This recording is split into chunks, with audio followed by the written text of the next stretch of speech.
Oi, gente, mais um episódio do Pode Ficar Imune.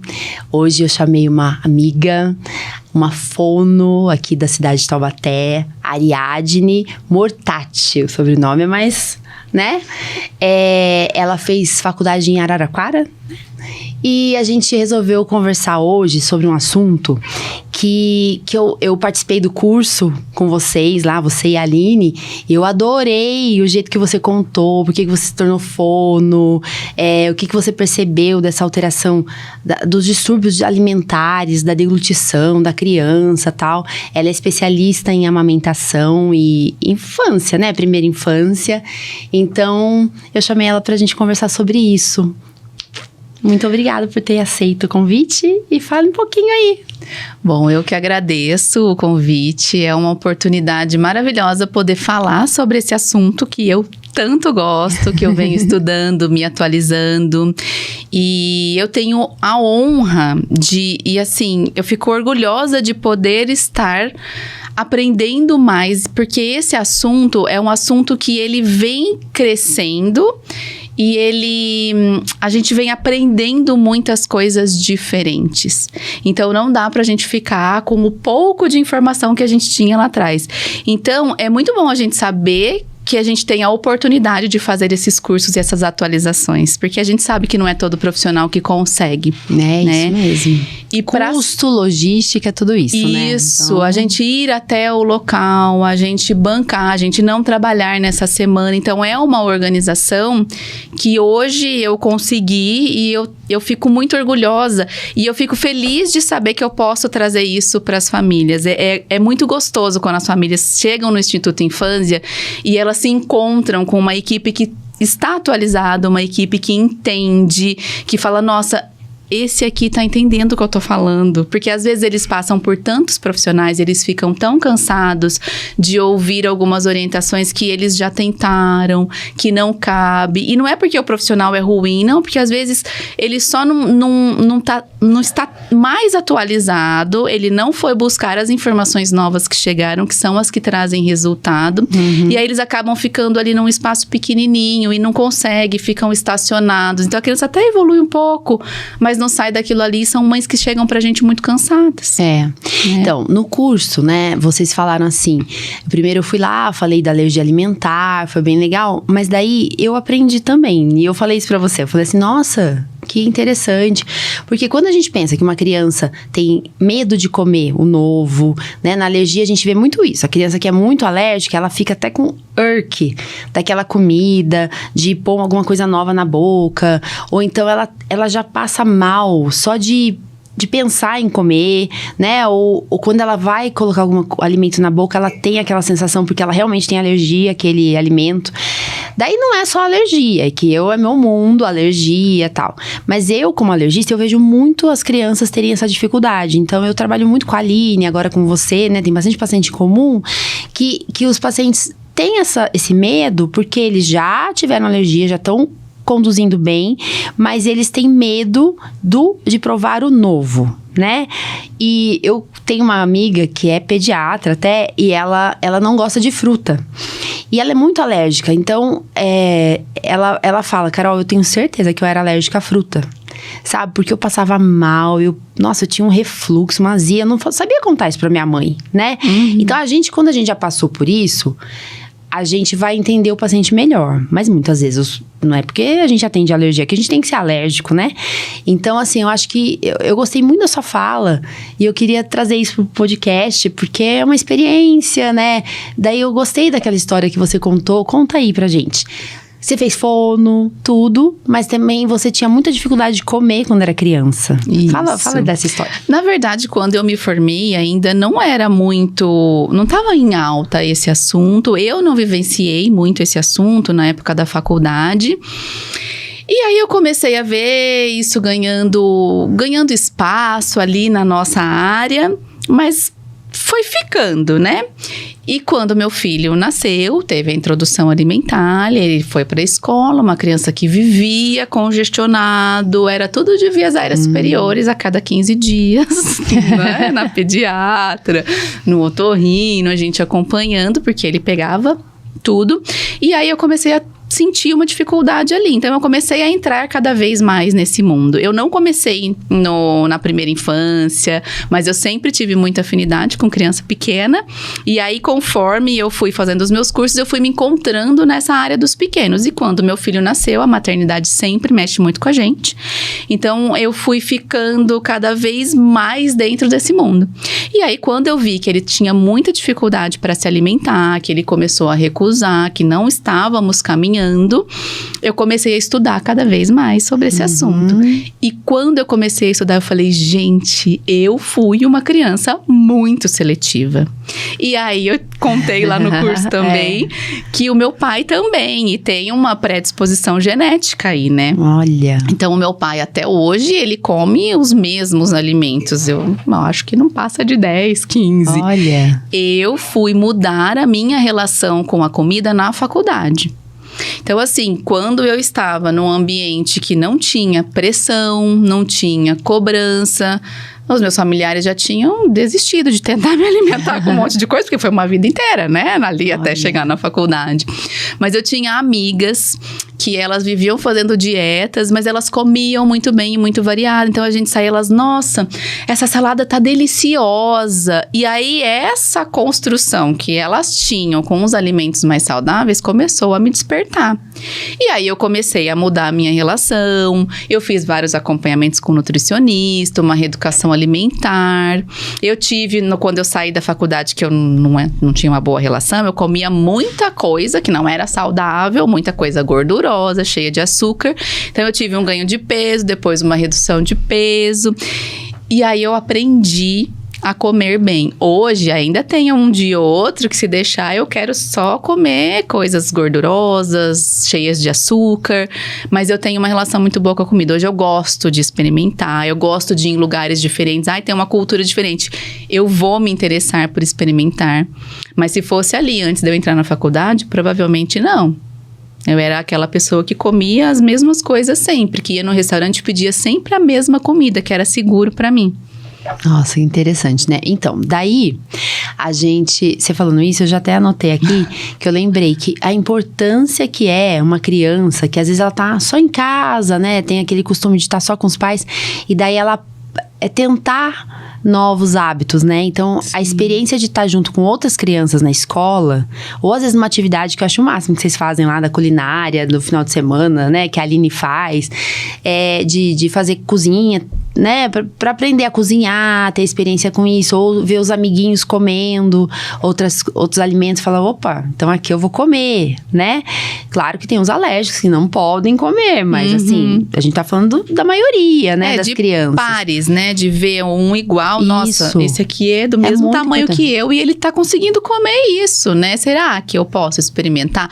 Para algumas crianças essa estratégia dá certo, para outras a gente vai precisar caminhar um pouco até chegar nesse ponto. Entendi. Não, então, e é isso, você quando tava adulta, na faculdade, né, entrando nessa tentativa, imagina, 18 anos sem experimentar coisas novas, seu pai, né, os pais adoram quando a gente fala aqui, né, ó, na internet deles, mas é que são experiências que a gente vai vendo que isso é importante, então procurar um profissional que entenda isso, que entenda cada indivíduo, né?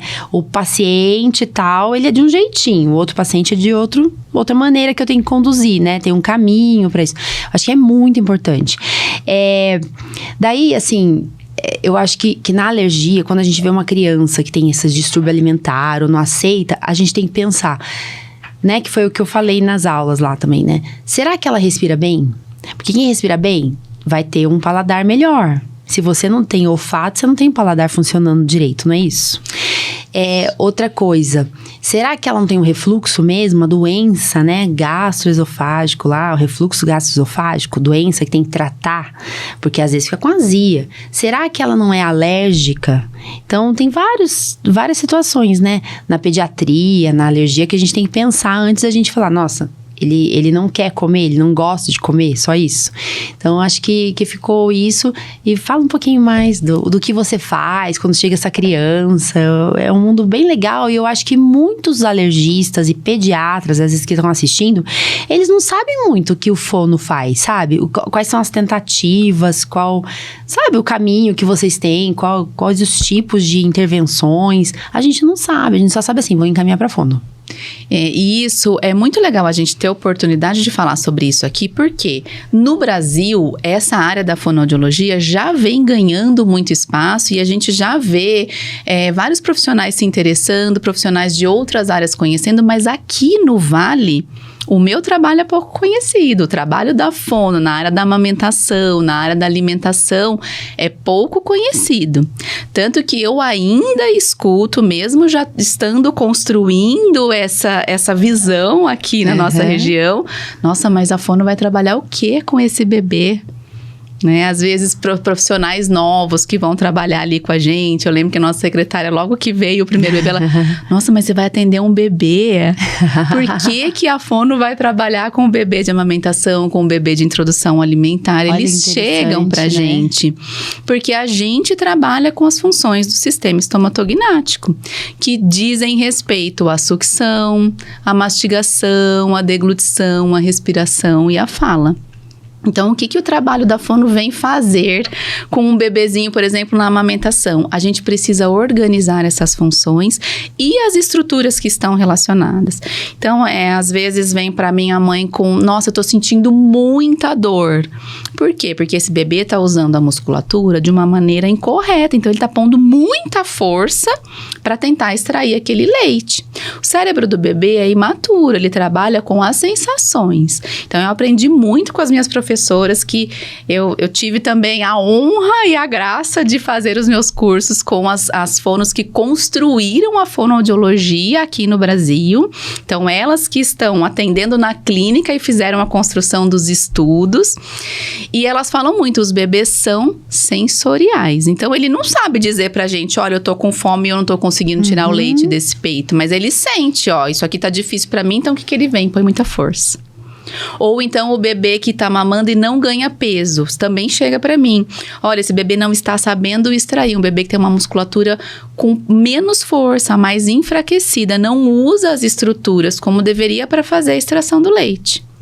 E aí eu falo, eu sou super canceriana, né? Eu me emociono de ver as mães. Nossa, agora eu tô sentindo que ele tá sugando. Ai, gostoso, né? Nossa, agora, isso, né? Ó, desse jeito aqui eu consigo amamentar, porque assim não tá doendo. Olha. Então, esse é o trabalho da fono nos bebês. E no bebê de introdução alimentar, o que a fono vai fazer? A gente vai observar também por que esse bebê está recusando. Por que ele está fazendo tanto gag? O que é o reflexo de gag? É aquele de... Parece uma ânsia, uma náusea, mas é um reflexo de proteção do corpo. Então, se o alimento foi num pedaço maior, ele está aprendendo a comer, ele faz esse gag para trazer o alimento para frente para ele não se engasgar, né? Mas tem criança que não posteriorizou esse reflexo de gag, ele acontece logo aqui na frente. Nas crianças que têm alergia, nas crianças que têm o refluxo não tratado, elas ficam com isso mais exacerbado. Então, às vezes, só de encostar aqui fora, elas já apresentam o gag. Olha, como é que essa criança vai conseguir comer? Como é que a gente vai colocar um pedacinho de alimento dentro da boca? Né? Então, a gente vem para organizar, para dessensibilizar, para ajudar esse reflexo a se posteriorizar, para ensinar a criança a fazer a movimentação. Então, algumas dessas crianças que chegam para mim na introdução alimentar, elas não fazem conexão mão-boca, que é super importante para a introdução alimentar. Então, é aquela criança que não pega um objeto e leva. Ela não explora nada com a cavidade oral, porque a cavidade dela está muito hipersensível. Ela não consegue colocar as coisas lá, senão dá desconforto. E aí a gente precisa buscar e entender o porquê desse desconforto. Então, o fonoaudiólogo que trabalha com essa área, aliás, todo mundo que trabalha, todos os profissionais que trabalham com pequenos, ali antes de 1 ano, a gente precisa entender do desenvolvimento global do bebê. Porque senão eu vou ficar assim, eu vou trabalhar só essa boca. Gente, mas se eu não mandar pro profissional que pode investigar se existe uma questão orgânica ou não, eu nunca vou evoluir. Ou eu vou evoluir muito pouco. Trabalhei equipe, né? Tipo, eu penso assim, onde eu trabalho, que tem gastropediatra, a gente sempre vai, o médico encaminha para outro médico, mas ali a gente também, na policlínica, onde eu trabalho, a gente também tem esse trabalho da fono. E principalmente os bebezinhos, né? Passam com as fonos e tal. E daí, às vezes, a gente vê essa aceitação. Às vezes, pacientinho que sai da UTI com gastrostomia. Daí, a mãe fica triste porque tá usando gastrostomia. Daí, a gente fala, calma, a fono vai trabalhar isso. Vai preparar ele para ele poder deglutir, né? Engolir lá o alimento. Começar com os alimentos para ele não engasgar. Para não virar uma pneumonia aspirativa, né? Que a nossa preocupação é essa pneumonia aspirativa e complicações, assim, né? Então, assim, é um trabalho muito importante. De verdade, assim. A gente tem que trabalhar em conjunto, né? Não dá pra gente só ir na fono ou só ir no médico, assim. Às vezes precisa dos dois ou até mais pessoas, né? E eu queria complementar isso que você falou, que é da segurança. Porque às vezes não está pronto para comer e algumas famílias, na ânsia de querer ajudar, acabam ofertando um alimento para uma criança que não está pronta para deglutir. E aí ela vai fazendo essas pneumonias, ela aspira e ela tem desconforto para se alimentar. Então, eu até separei aqui os 4 Cs da Suzanne Morris. A Suzanne Morris é uma fono americana, que é uma das precursoras nessa área. E aí é muito importante a gente ter esses 4 C em mente. Qualquer pessoa que vai trabalhar com alimentação, que lida com uma criança com alguma dificuldade para se alimentar, a gente precisa ter isso em mente. Que é o primeiro e o principal para mim é a conexão. A gente precisa se conectar. Então, o terapeuta precisa se conectar com o paciente. Essa mãe precisa se conectar com esse bebê desde a amamentação até a introdução alimentar. Ou uma criança maior que já está comendo, se alimentando. Elas precisam ter conexão. Elas precisam perceber os sinais umas das outras. Porque, às vezes, a mãe, num bebê de introdução alimentar, está com tanto medo de que ele engasgue, ela vai com aquela colher assim. Esse bebê está sentindo, ele está percebendo a expressão facial, ele está percebendo que aquela colher não está chegando na boca. Então, essa conexão é muito importante. E aí, depois a gente vem o conforto, a confiança. Então, o bebê, a criança precisa ter conforto e precisa confiar no cuidador que está ali acompanhando essa alimentação. E precisa ter a competência. Então, ele precisa saber comer, receber esse alimento, fazer o bolo alimentar e deglutir com segurança. Controlar essa respiração, porque ele não pode respirar e engolir junto. Então, a gente precisa coordenar tudo isso. Então, a gente precisa dessas 4 bases. Nossa, que legal. Adorei isso. Tá vendo? Aprendi. Porque a gente não sabe tudo, né? Não é só abrir a boca e colocar uma colher com o alimento. Então, tem que estar com a respiração boa, né? Confortável. Como que é? A habilidade, a competência é o conforto, a confiança, a competência e a conexão. Ótimo. Muito bom, muito bom. É isso mesmo. Gostei. Faz muito mais sentido, né? Parece que faz eu ia perguntar, lembrei aqui. Como que a gente pode, um pai ou médico também, pode perceber, né, na sua área, assim, se o paciente é autista ou não? Sabe? Vezes, quais são os sinais que a gente vai ter? Às vezes eles pensam assim, algumas famílias quando chegam com uma criança, um bebê na introdução alimentar que não está se alimentando, será que ele é autista porque não come? Então assim, os autistas podem ter a seletividade alimentar, mas não são todos que têm a seletividade. Tem autistas que comem super bem, comem tudo que é ofertado. Acho que é muito importante saber disso, né? Porque coloca como seletividade alimentar a certeza que é autista. Nem sempre. Nem todo autista vai ter seletividade alimentar, né? Isso, a gente tem crescido, inclusive, hoje. Eu acho que conforme a gente vai compreendendo, os casos vão aparecendo e a gente vai tendo mais clareza ao olhar para eles, né? Mas assim, tem muitas crianças com desenvolvimento típico. Elas estão desenvolvendo bem em todas as áreas, mas elas têm alguma questão que dificulta o desenvolvimento da alimentação. E nem por isso elas são autistas. Às vezes tem outras comorbidades, pode ter um transtorno sensorial importante, mas não é porque tem a seletividade do transtorno sensorial que ela é autista, né? Para fechar um diagnóstico de autismo, ela tem que se encontrar em algumas bases e ter características. Não pode ser, a gente não pode se prender a uma. né? Pode levantar um estado de alerta, mas a gente não vai fechar e nem é um profissional sozinho que fecha, né? E eu falo muito na área da alergia, que assim, a gente, na teoria, né, nos estudos, a gente não conseguiu ainda perceber que o autista tem maior alergia do que uma criança que não é autista, né? Na percepção geral, a gente percebe que muitos pacientes que são autistas, eles têm a seletividade alimentar, mas por ser alérgico, né? Então, assim, a gente tem que prestar atenção. Se o paciente é autista, ele tem seletividade, preste atenção. Recadinho, né? Paciente autista com seletividade alimentar, não é só por ser autista. Às vezes é porque ele tem alergia alimentar e ele passa mal com aquele alimento e por isso ele se afasta daquele alimento. É o jeitinho dele de mostrar que aquilo não tá fazendo bem pra ele. Eu percebo muito isso na minha prática clínica, sabe? Não é que os autistas têm mais alergia, não é isso. Mas os que têm seletividade, a gente tem que ficar alerta com a alergia alimentar. Eles estão dando um sinal pra gente que quando eles comem, alguma coisa não tá sendo legal nesse corpo. Isso. Só que eles não sabem nos dizer, tá doendo minha barriga, tá doendo minha garganta, isso mesmo. Tá doendo meu lá embaixo quando eu vou evacuar, né?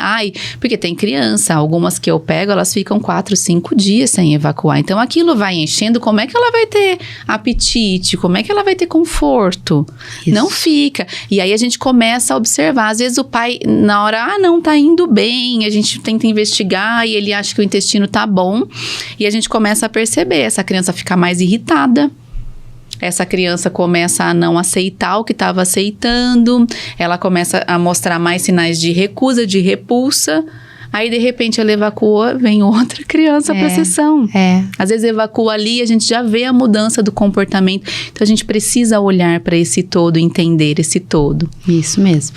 E assim, eu gosto de focar também, porque como você atende criança até, né, as crianças primeiros anos, focar assim, nem sempre a alergia vai aparecer no exame de sangue. E às vezes a alergia vai ser ou no teste de contato ou no teste de provocação. Tira o alimento, volta o alimento, né? Que a gente vai percebendo. E às vezes não é imediatamente, é conforme tá comendo aquele alimento alguns dias seguidos. Então, fica a dica aqui, né? Não é porque o exame de sangue deu negativo que a criança não tem alergia. Tá? Porque tem muitos pais que chegam, não, já investiguei, já fiz exame de sangue, não tem problema. E às vezes chega pra você que é fono. E você não é especialista nisso. Deve ser, então o alergista já viu, né? Não é alergia, então. Mas tem que investigar direitinho. E às vezes também dizem, mas eu já tirei o alimento e não melhorou. Mas sem orientação médica. Ou da nutricionista, né? Porque assim, às vezes você tira o alimento, mas você não tira totalmente. E às vezes tem gente que reage a traços, principalmente o autista, que ele tem uma sensibilidade, assim, ele percebe mais fácil, né? É como se fosse um alerta pra ele, o corpo dele reage de um jeitinho diferente. Então, nem todos, né? Mas grande parte que a gente vê, esses que não conversam, né? Os que, eles, às vezes o jeito dele é desse jeitinho, a barriga distendida, é azia, que ele não sabe falar, ele não sabe demonstrar, a mãe não consegue perceber, né? São tantos estresses, né? Então, acho que o alerta é esse, né? O que mais que você marcou? Não, e aí eu acho que pra gente encerrar, é importante a gente pensar que cada família, cada criança vivencia a alimentação de um jeito. A gente precisa construir. Então, comer, se alimentar é um ato aprendido. E aí, a importância da participação desses pais e desses cuidadores para a criança construir uma relação boa com a comida. Eu tive essa dificuldade quando eu era criança. Eu fui uma criança muito forçada. Então, eu me defendia da comida. Se a gente começa a perceber os primeiros sinais, vamos procurar um profissional especializado. Vamos receber a orientação necessária para que a gente, independente de ter dificuldade ou não, para que essa criança construa uma relação positiva. E é comum os pais que chegam para a gente também terem algumas dificuldades alimentares, também terem alguma seletividade e não ter uma relação tão boa. Então, às vezes, a gente precisa construir primeiro nos cuidadores para ajudar essa criança a ter uma construção diferenciada, uma construção positiva. Que é o exemplo, com o alimento, né? É assim, a criança vai sentar do lado do pai que tá fazendo isso, comendo. Se ele não come fruta, se ele não come legumes, se ele não... A criança não vai repetir quem? Copiar quem, né? Isso ir para a escola, mas a gente não pode deixar tudo para a escola resolver, né? Eu acho que é um fator importante isso. E, assim, eu acho que o caminho é esse. E eu acho que valorizar a especialização, sabe? Porque as pessoas, eu vejo isso como médica, assim, encaminha para fono. Mas, às vezes, a fono, ela não é especialista nessa área, né? E daí vai passando uma fono geral, que às vezes que tem no convênio é essa, que tem na prefeitura é essa. Mas a gente tem internet pra isso, a gente tá aqui pra isso, né? Pra colocar essa sementinha, a pessoa ouvir aqui, se alguém tá identificando, fala, olha, tem especialista nessa área, né? Igual nutricionista, igual psicólogo. Hoje em dia todo mundo tá muito especializado, então a gente tem que buscar o profissional daquela área, mas a fono mais especialista nessa parte de alimentação, de criança, tem as fonos que são maiores, né? Para crianças maiores, para adultos, né? Então, antes de marcar uma consulta, dica, né? Liga, pergunta para a secretária, será que ela atende isso? Né? Eu acho que é muito importante, eu vejo isso no dia a dia. E eu atendo pacientes de vários convênios, de várias cidades, na prefeitura, no hospital escola que atende regional. E às vezes eles ficam nisso, que eu passei na fono. Eu falo, mas ela fez isso? Ela fez aquilo? Né? Porque é diferente. Às vezes não é um profissional que foi capacitado, que foi o que a gente começou aqui no comecinho falando, né? Então, eu tô falando isso como médica, porque é diferente, eu vejo a diferença no meu dia a dia. Eu queria parabenizar você, porque faz diferença. Muito obrigada. Tá, tem mais alguma coisa aí que você lembrou de falar ou finalizar? Não, eu acho que a gente conseguiu já trazer um pouco. É isso que você falou, plantar essa sementinha, para que as pessoas conheçam um pouco mais. E até na hora de repente, olha, eu passei para um profissional, mas ela não me falou sobre isso, né? E aí, essa profissional ajudou até onde ela podia. Ela chegou no limite dela. E aí, a gente vem construindo até essa questão de mostrar um pouquinho do nosso dia a dia, para que quem é leigo, quem não conhece, saiba, nossa, é assim que acontece? Peraí, que não foi isso que eu passei. Então, eu posso fazer uma nova avaliação. Eu não preciso pôr um ponto final ali. Isso. Eu passei na fono, eu passei em tal especialista e me falaram isso e acabou. Não tem mais o que fazer. Às vezes tem. Esse é o meu objetivo aqui no podcast, assim, é uma forma de gente mostrar que tem outros caminhos, sabe? Não precisa passar comigo ou com a Ariadne, né? Pode passar com quem for, mas na sua região, onde você tá vendo, mas que veja que tem esse caminho para seguir, porque eu atendo muitos pacientes no consultório, em várias áreas, assim, que falam assim, doutor, eu vi isso no YouTube, eu vi isso na internet, e...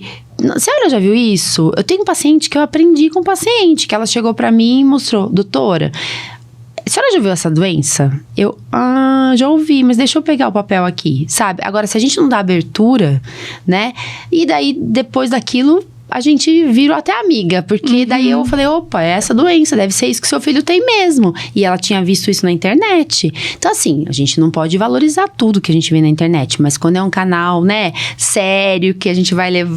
de gente que estuda, não é um papo furado, né? É baseado em ciência, né, Ariadne? A gente estuda bastante, né? Amém. Então, acho que o objetivo é esse. Obrigada, viu? Eu por que essa agradeço parte. O convite. A gente vai fazer um outro episódio falando de parte respiratória, né? Isso. Mas eu queria agradecer muito, porque eu realmente, aquele dia no curso, esse curso aí já que tá online aí, tô sabendo, né? E me ajudou como médica, assim, sabe? Virou acendeu um alerta aqui. Eu falei, opa, isso aí a gente tem que pensar, né? Tá? Muito obrigada, viu, pela oportunidade. Falei pra você, a gente poderia passar um fim de semana inteiro falando sobre esse assunto, tem muito mais, mas é muito bom poder compartilhar. Mas acho que a gente conseguiu falar o que a gente queria. Isso. Né? Tchau, gente. Obrigada. Tchau.